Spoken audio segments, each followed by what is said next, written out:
Merhaba arkadaşlar. Nihayet geçişli fiillerin gelecek zamanına da gelmiş bulunmaktayız. Bu üçüncü temel zamanımızdır arkadaşlar. Bunu da işledikten sonra geriye dönüp bu sefer detay zamanları işleyeceğiz arkadaşlar. Geçmiş zamanda birkaç zaman daha var. Onları da görmemiz gerekiyor. Tabii önce bunu bitirelim. Geçişli fiillerde gelecek zaman nasıl yapılır? Arkadaşlar hemen önce hatırlayalım ki şimdiki zaman kökünü kullanacağız yine. Geçişsiz fiillerden de hatırlayın. Orada da gelecek zamanda şimdiki zaman kökü burada da. Yani fiil türü fark etmeksizin ne zaman ki biz şimdiki zaman cümlesi veya gelecek zaman cümlesi kuracaksak orada şimdiki zaman kökünü kullanırız fiilin. Tamam mı? Bakın burada örnek vermişim. Behist'in fiili behist, behiz değil mi? Frut'un, frut, froş, varın, var, hv harfleri. Bunları kullanarak gelecek zaman cümlesi kuracağız. Devam edelim. Arkadaşlar kuralları açıklıyorum. Kurallar şöyle. Geçişli fiillerin öznesi gelecek zamanda da sade zamir gruplarından olacak. Nesnesi de yine şimdiki zamanda olduğu gibi bütünlü zamir gruplarından olacak. Bu durumda fiil de özneye göre şahıs eki alacak. Yine bakın arkadaşlar bunlar geçmiş zamanın tam tersi kurallar. Yani şimdi ve gelecekte kurallar aynı ama geçmiş zamanın tam tersi olmuş oluyorlar. Geçmiş zamanda nasıldı? Özneler bütünlü, nesneler sadeydi değil mi? Şimdi ve geleceğe geldiğimizde ise geçişli fiiller için arkadaşlar özneler sade, nesneler bütünlü. Bu şu demek, özneler arkadaşlar eğer özel isim olarak da gelse sade olarak gelecek, eksiz gelecek. Nesneler de isim olarak gelecekse o zaman nesnelerde bükün eki olacak. Şimdi zamir haline bakalım arkadaşlar ve formülümüzü inceleyelim. Bakınız özne artı e, v veya d eki üçünden biri. Ne zaman hangisi kullanılır onu da söyleyeceğim. Özne, e eki, nesne, b eki. Gelecek zamanda b eki kullanılıyor biliyorsunuz. Fiilin şimdiki zaman kökü, öznenin şahıs eki. Bakınız özne sade. Es, bakın dü. E eki, e. Bu e arkadaşlar eğer öznelerimiz zamir olarak ifade edilecekse. Bakın burada isim yok. Zamir var değil mi? O zaman e eki. Artı nesne. Nesneyi görüyorsunuz. Ezi, de, de bütünlüğü görüyorsunuz. Mın, de, vi, ve grubundan. De bütünlüğü. B gelecek zaman eki. Bin fiilimizin kökü. Diytin fiilinin şimdiki zaman kökü. Artı şahıs eki. Ezite bebinim. As a we bebinim, as a one bebinim. Nesne çoğaldı fakat yine fiilin özneye göre şahıs eki aldığını görüyorsunuz. Peki arkadaşlar ne zaman we veya de kullanılır?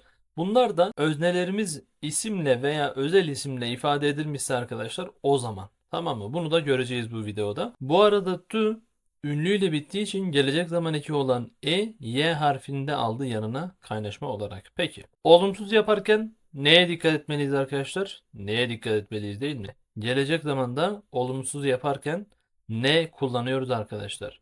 Yine formül aynı.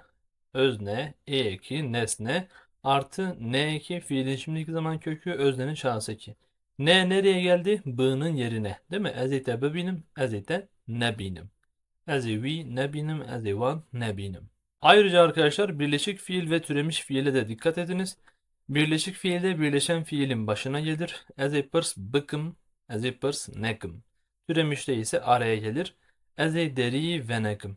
Bu arada söylemedim, söyleyeceğim. Birazdan örnekleri inceleyince de söyleyeceğim. Türemiş fiillerin gelecek zamanında b kullanılmaz arkadaşlar. Türemiş fiillere özel bir şey bu, tamam mı? Bakın as a deri ve bıkım demiyoruz. As a deri vekim. Olumsuz yaparken ama ne ekini getiriyoruz araya. As a deri ve nekim. Örneklerimizi görelim arkadaşlar. Bakınız özneler hep sade zamir grubundan, nesneler de hep bütünlü zamir grubundan. Ezeytte bebim mağlame. Ben seni bizim eve götüreceğim. Ezeyvan bakalinim. Düye veya jeki. Sen onu kesecek misin? Soruda böyle tonlama yapıyoruz arkadaşlar. Eve ve baajo. Eme ve bıhvan. Hune veya vehvan. Siz bunu içecek misiniz? Eme vana biçinin. Ew min guhdarî bikin. Ez ê ji wê re wêya bişînim.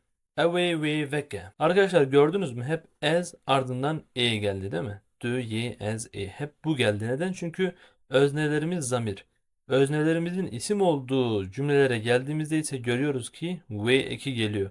Bu v'nin yerine d de kullanabilirsiniz. D'yi kullanan Kürtler öznelerimiz zamir olduğunda da d'yi kullanıyorlar. Mesela ez dey tebibim malame. Ez day one bakalinim. To day veya jeki. Bu şekilde arkadaşlar. Ben onu buraya koymadım. Daha çok ve'yi tercih ettim. Ama D de var, haberiniz olsun. Agit ve adari bibe malame. Evin ve kartolan bikaline. Rojda ve zebeşi jeke. Rodi ve arabeye be ajo. Xwendekar ve xwarinê bixwin. Heval ve çayê vexwin. Zarok ve gulan biçînin. Elîşêr ve rojdayê guhdarî bike. Reyzan ve ji hîvdayê ra peyam bişîne. Rojîn ve telefonê veke. Evet arkadaşlar, dikkatlerinizi verin, bakın isimlerin hepsinin sonuna bükün eki geldi, gördünüz mü? Adar i, bu i vi'den geldi. Kartol an, bu an van'dan geldi. Zebeş i, yine vi'den. Arebe y, v'den, yani vi ve van'dan geliyor arkadaşlar bu bükün ekleri, haberiniz olsun. Geçişli fiilin geçmiş zamanda öznesi bükünlüydü. Şimdi ve gelecekte ise nesnesi bükünlü, örneklerde de gördüğünüz gibi arkadaşlar.